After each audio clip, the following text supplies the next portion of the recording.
హిందూ మతంలోని ముఖ్య విశేషం ఏమిటంటే జీవుడే దేవుడు, దేహమే దేవాలయం, ప్రపంచమంతా పరబ్రహ్మమే. ఈ విషయాన్ని తెలుసుకోవడానికి మనకు ఒక జీవితకాలం పడుతుంది. దీన్ని హిందూ మతంలో ముఖ్యమైన విషయంగా పేర్కొన్నారు.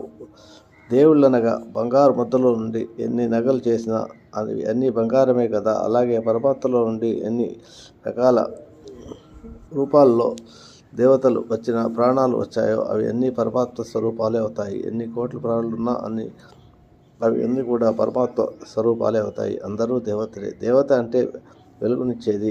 అలాగే ఎవరైతే శరణాగతి కొడతారో వారికి కోరికలకు ప్రసాదించేది, వారి కష్టాలను తీర్చేది అనే 2 అర్థాలు ఉన్నాయి శాస్త్రంలో. లోకంలో ఉన్న అన్ని వెలుగులకి అధిపతులు ఉన్నారు, వారే దేవతలు.